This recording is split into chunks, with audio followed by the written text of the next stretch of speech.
नमस्कार दोस्तों, मैं सपना स्वागत करती हूँ आप सभी का एक बार फिर से अपने चैनल टीचर मॉम स्ट्रगल में और एक न्यू ब्लॉग में। फ्रेंड्स, आज मैं आप लोगों के कुछ क्वेश्चंस के मैं आंसर देने वाली हूँ। फ्रेंड्स, किसी ने मुझे पूछा था कि टेस्ट कैसे देना चाहिए या तो फिर कहाँ से देना चाहिए। तो देखिए, बहुत सिंपल सी बात है। टेस्ट का मतलब पहले हम समझ लेते हैं कि हमें देना ही क्यों चाहिए।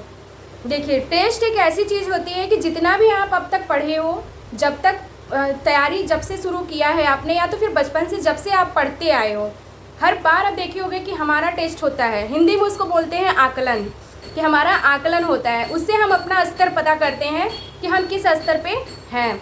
वो स्तर जो होता है वो ये निर्धारित करता है कि आप कहाँ पे कमज़ोर पड़ रहे हो और कहाँ पे आप बहुत अच्छे हो।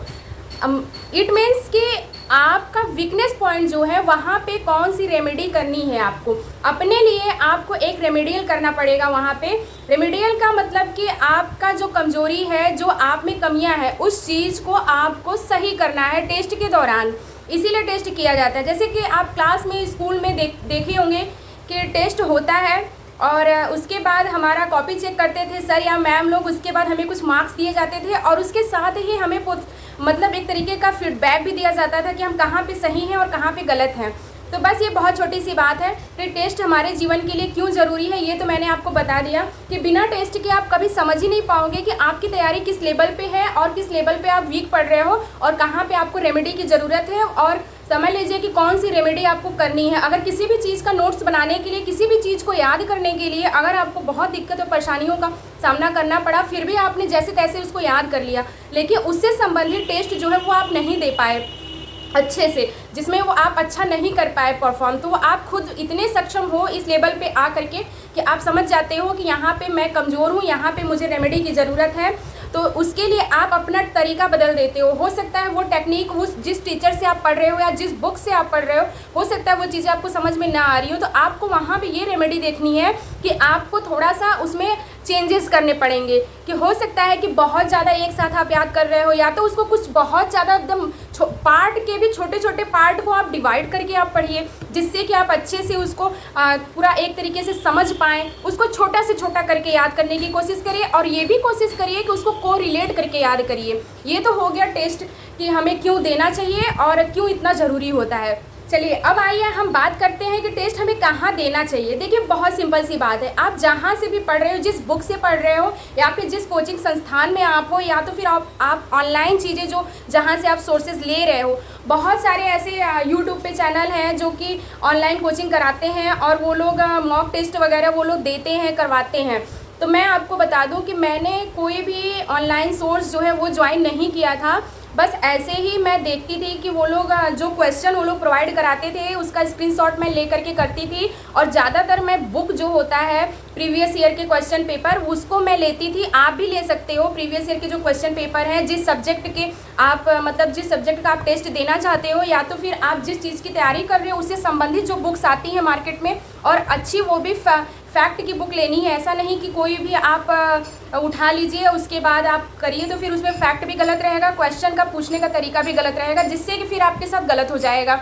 तो वो टेस्ट वो सही दिशा नहीं मतलब आपको वो टेस्ट जो है वो सही दिशा में नहीं लेके जाएगा। इसीलिए आप ये कोशिश करिए कि आप जो बुक्स है वो लीजिए, प्रीवियस ईयर के क्वेश्चन पेपर के अच्छे ऑथर की बुक उठाइए और उस अच्छे पब्लिकेशन की बुक उठाइए। उसके बाद आप उसको टाइम वॉच लगा लीजिए कि कितने मिनट में कितने क्वेश्चन आपको सॉल्व करने हैं या कितने घंटे में आपको कौन सा पेपर सॉल्व करना है। इस तरीके से आप डेली कर सकते हो। देखिए, आप डेली करोगे तो थोड़ा सा ये रहेगा कि उसको एनालिसिस करने में आपको दिक्कत होगा कि आप कहाँ पे गलत हो रहे हो। तो आज तो इतना ज़्यादा मतलब इधर 2-3-4 साल में जब से कोविड आया है उसके बाद से मैंने ये चीज़ देखा है कि ऑनलाइन जो मॉक टेस्ट का जो वो चीज़ है कि ऑनलाइन जो मॉक टेस्ट का जो स्कोप है बहुत बढ़ गया है। और मेरे ख्याल से ये बहुत बेनिफिशियल है। आप कोई भी कोचिंग संस्थान ज्वाइन कर सकते हैं और उसके बाद आप उसमें बहुत माइनर से पैसे लगते हैं, बहुत ऐसे पैसे लगते भी नहीं हैं कि जिससे कि आप उसको मतलब दे पाए। अगर आप नहीं दे पाते हो तो जो मैंने पहले बताया कि आप बुक्स लीजिए और स्टॉप वॉच लगा करके और बिल्कुल कंसंट्रेट होकर के कि उतने समय तक, अगर 1 घंटे का है, 2 घंटे का है, तो आप बिल्कुल बैठिए जैसे लगे एग्जाम हॉल है, कोई डिस्टर्बेंस नहीं चाहिए। रूम का दरवाजा बिल्कुल बंद कर दीजिए, कोई डिस्टर्बेंस नहीं। और ये कोशिश करिए, घर वालों को बता दीजिए कि आप टेस्ट देने जा रहे हो, आप कुछ इंपॉर्टेंट काम करोगे, प्लीज़ मुझे 2 घंटे कोई परेशान नहीं करिएगा। जाएगा। जानते हैं इससे क्या होगा, हो सकता है बहुत सारे लोग ऐसे होंगे कि उसमें जो आप गलतियाँ करोगे उसको बाद में एनालिसिस करके वो समझ जाएंगे। अगर आप ऐसे रोज़ रोज़ करते हो तो आप खुद भी समझ सकते हो। देखिए कोई भी चीज़ नामुमकिन नहीं होती है, बस हमें ज़रूरत होती है हार्ड वर्क की। बिना हार्ड वर्क के कोई भी चीज़ पॉसिबल नहीं होती है। हाँ ये है कि हार्ड वर्क के साथ साथ हमें सोचने का तरीका भी थोड़ा सा सकारात्मक रखना पड़ता है। तो इसी तरह से मैं टेस्ट देती थी। और ऑनलाइन टेस्ट मैंने जैसे कि बताया कि बहुत सारे ऐसे कोचिंग वालों का मैंने ऑनलाइन यूट्यूब चैनल सब्सक्राइब किया था, जिसकी जो लोग की ऑनलाइन मॉक टेस्ट करवाते थे, हालांकि मैं उनसे बस सब्सक्राइबर थी मैं उनकी, तो इस वजह से मैं उनके जो क्वेश्चन वो देते थे, कभी बताते थे, मैं उसका स्क्रीनशॉट लेती थी और उसके बाद मैं खुद से सॉल्व करती थी। और मेरा थोड़ा सा फ्रेंड सर्किल भी ऐसा रहा, बहुत अच्छा रहा, कि जिसमें कि हम लोग खुद भी एनालिसिस कर लेते थे व्हाट्सएप पे कि ये कौन सा क्वेश्चन गलत हो रहा है, कौन सा सही हो रहा है, इस तरीके से। तो मेरे लिए ये बहुत अच्छा रहा। और बाकी जहाँ तक टेस्ट की बात है, तो कुछ महीने मैंने वाराणसी में एक कोचिंग संस्थान में जा करके मैंने इंग्लिश का टेस्ट थोड़ा सा दिया था, वो भी 1 या 2-3 पेपर, उससे ज़्यादा नहीं दिया था।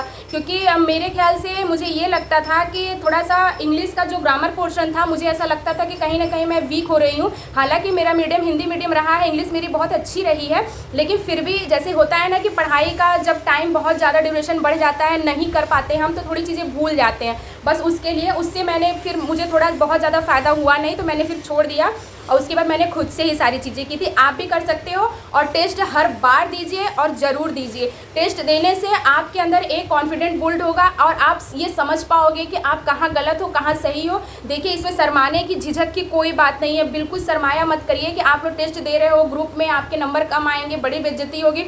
यार बेइज्जती तो असल ज़िंदगी में तब होती है जब हम अपने पैर पे एक उम्र के बाद, जो सही उम्र है, हमारे साथ के लोग खड़े हो जाते हैं और हम कहीं भी नहीं वहाँ पे दिखते हैं, तब बेइज्जती होती है। तो उस समय समझ में आता है। लेकिन अभी स्टूडेंट लाइफ एक तरीके से जिए आप लोग। मैं हाउसवाइफ के लिए भी बोल रही हूँ, बाकी लोगों के लिए बोल रही हूँ कि देखिए अगर हम पढ़ रहे हैं, अगर तैयारी कर रहे हैं, तो एक मान के चलिए कि हम भी स्टूडेंट हैं इस तरीके से। तो अभी आप स्टूडेंट खुद को समझिए और कोई बेइज्जती नहीं होती स्टूडेंट की, कुछ नहीं होता, कोई भी बहुत पहले से सीख के नहीं आता है। तो फ्रेंड्स हमने जाना कि हमें टेस्ट क्यों देना चाहिए, टेस्ट क्यों ज़रूरी होता है और टेस्ट हमें कहाँ से देना चाहिए। तो मैंने आपको सारी बातें बता दी और उसके बाद मैं अब आप लोगों से आज्ञा लेती हूँ और इस ब्लॉग को यहीं पे द एंड करती हूँ। और आशा करती हूँ कि आप लोग ज़रूर मेरी बात से सहमत होंगे।